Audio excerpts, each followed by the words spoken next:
अस्सलाम वालेकुम my dear students, कैसे हैं आप सब। मैं हूं आपका फ़ाइक अहमद और आप देख रहे हैं मेरा यूट्यूब चैनल।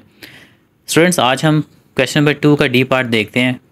आपकी एक्सरसाइज 14.2 कंटिन्यू है, ठीक है। और इस क्वेश्चन को आप देखें, इसके स्टेटमेंट में आपको अगेन वही कह रहा है कि सिंपल कोरिलेशन कोफिशिएंट फाइंड करना है आपने, और गिवन फार्मूला आपके सामने है। ये लंबा सा है, देखने में लेंथी, बट बहुत ईजी है। और इस फार्मूला को यूज़ करना है। और नीचे जो गिवन डेटा दिया गया है, एक्स और वाई की वैल्यूज़ आपको एक टेबल की फॉर्म में दी गई हैं, जिसमें पर्सनस एम्प्लॉयड को एक्स कहा गया और क्लॉथ मैन्युफैक्चर्ड को वाई कहा गया है। तो आपने इस डाटा को यूज़ करना है और अपना आर जो है कोरिलेशन कोफिशिएंट वो फाइंड करना है। तो चलें सोल्यूशन में देखते हैं इसको हमने किस तरह से सॉल्व करना है। बहुत ईजी क्वेश्चन है, वीडियो को एंड तक देखिएगा बगैर स्किप किए और फिर इसकी प्रैक्टिस कीजिएगा। जी स्टूडेंट्स, तो सोल्यूशन में आते हैं हम। इसमें हम जो है देखते हैं कि जो एक्स और वाई की गिवन वैल्यूज़ थी क्वेश्चन के अंदर, अभी आपने देखी हैं, उनको मैंने कॉलम की फॉर्म के अंदर लिख ली है, ठीक है। ये एक्स है और ये वाई है, और नीचे इनके मैंने सम कर लिए हैं, ठीक है। और चूँकि फार्मूला हमने इसके अंदर जो यूज़ करना है वो ये वाला है, जो कि आपको उसने गिवन दिया हुआ है बुक में, ठीक है।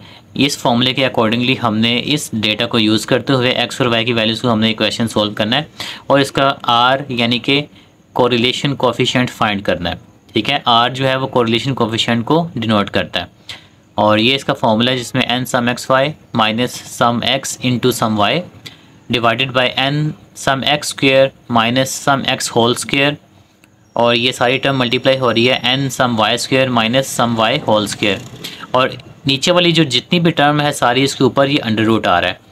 तो ये फार्मूला आर का यूज़ करेंगे और हम जो है ये डाटा यूज़ करते हुए कोरिलेशन कोफिशिएंट फाइंड करेंगे, ठीक है। तो चलें, अब इस फार्मूला के अंदर जो चीज़ें हमें चाहिए वो है एक एक्स वाई चाहिए हमें। एक्स और वाई जो है ये गिवन है, लेकिन एक्स और वाई जो मल्टीप्लाई हो रहे हैं आपस में ये गिवन नहीं है, ये हम खुद से बनाएंगे यहाँ पे। उसी तरह नीचे एक्स का स्क्वायर ये भी हमने खुद बनाना है, क्योंकि उसने जस्ट एक्स की वैल्यू दी है, लेकिन एक्स का जो स्क्वायर है वो हम खुद लेंगे, और इसी तरह वाई का स्क्वायर भी हम खुद लेंगे। तो ये तीन नए कॉलम्स जो हैं ऊपर आपके फॉर्मूला के अकॉर्डिंगली बनेंगे। बाकी सारी चीज़ें हमारे पास अवेलेबल हैं। तो x और y ये दोनों आपस में मल्टीप्लाई हो रहे हैं, इट मीन्स कि इनके वैल्यूज़ को भी हम मल्टीप्लाई करेंगे।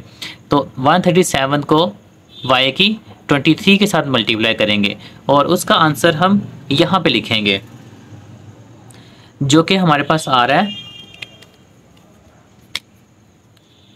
3151।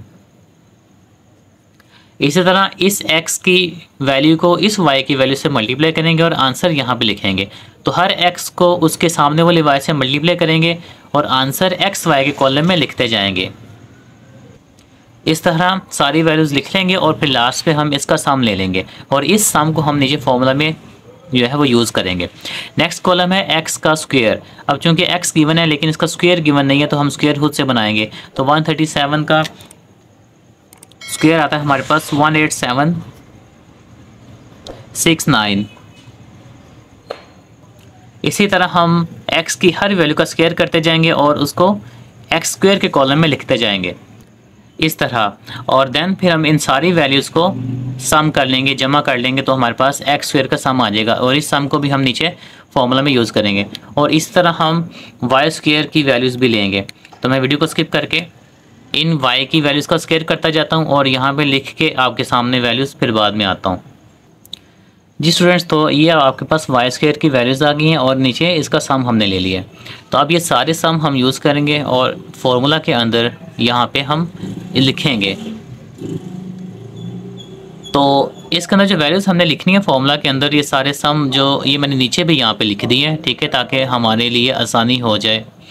तो अब देखें, फर्स्ट वैल्यू n है, तो मैंने n यहाँ पे काउंट कर लिया है, 7 आता है। n कहते हैं नंबर ऑफ़ ऑब्जर्वेशंस को, ठीक है, वो 7 है हमारे पास। इसी तरह सम x y ये जो ऊपर हमने फाइंड किया था ये वाला, ये सारे सम मैंने एक साइड पे इकट्ठे कर लिए। अब इन सब को उठाएंगे हम और इस फॉर्मूला के अंदर पुट करते जाएंगे उनकी रेलिवेंट जगह पे, जहाँ जहाँ पे उन्होंने यूज़ होना है।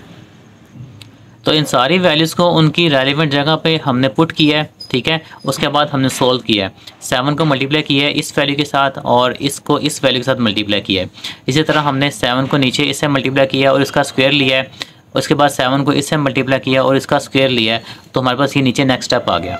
अब हमने ऊपर वाली वैल्यूज़ का डिफरेंस ले लिया, इसी तरह इनका डिफरेंस और इनका डिफरेंस लिया है, तो हमारे पास ये वैल्यूज़ आ गई हैं। ठीक है, नीचे हमारे पास क्या है जनाब, 2 वैल्यूज़ आ गई यहाँ पे। तो इन दोनों को, नीचे वाली वैल्यूज़ को हमने मल्टीप्लाई करना है, मल्टीप्लाई करने के बाद इनका हमने स्क्वायर रूट ले लेना है और फिर डिवाइड करने के बाद हमारा आर का ये आंसर आ जाएगा। तो वीडियो को मैंने शॉर्ट करने के लिए ऑलरेडी पहले सोल्व कर लिया था, तो आपने इसको प्रैक्टिस कर लेना है, आंसर टैली कर लेना है। ठीक है, कोई चीज़ ना समझ आ रही हो तो आपने पूछ लेनी है। ठीक है, और ये सारे के सारे क्वेश्चंस आपने जो 2 का A B C और D पार्ट है ये आपका कंप्लीट हो गया। क्वेश्चन 2 आज कंप्लीट हो गया और ये जो D पार्ट है क्वेश्चन 2 का D, इस क्वेश्चन से रेलिवेंट जो क्वेश्चंस आपके जो बन सकते हैं, मतलब जिनमें ये फार्मूला यूज़ किया जा रहा है, वो क्वेश्चंस मैं आपको यहाँ पर बता देता हूँ। तो वो जो क्वेश्चंस हैं जो आपने इस फार्मूला के अकॉर्डिंगली करने हैं ताकि इस फार्मूला की आपकी प्रैक्टिस हो जाए, वो क्वेश्चंस आपके पास माय स्टूडेंट्स ये वाले हैं। इस एक्सरसाइज के 3 के ए में आर फाइंड करने को कहा गया है, आपने इसी फार्मूला से कर लेना है। इसमें 6 का बी पार्ट है, उसका फर्स्ट पार्ट है, 8 का ए और 9 का बी और सी। इन सभी क्वेश्चंस के अंदर आपने आर फाइंड करना है, उसने पूछा हुआ है, और आपने इसी फार्मूला को यूज़ करना है क्योंकि ये सबसे इजी फार्मूला है।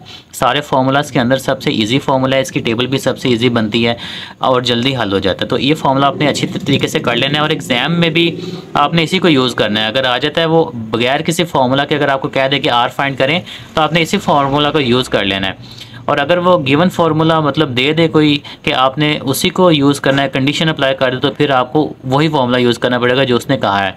और अगर वो नहीं कहता कि कोई फार्मूला नहीं देता आपको, तो आप ये लगा के फार्मूला आप क्वेश्चन अपना सोल्व कर सकते हैं। ठीक है, तो चलें नेक्स्ट वीडियो में मिलते हैं। अपना ख्याल रखिएगा, वीडियो को आगे शेयर करें, लाइक करें, कमेंट्स में जो कुछ चीज़ नहीं समझ आती वो पूछें। अपना ख्याल रखिएगा, टेक केयर, अल्लाह हाफिज़।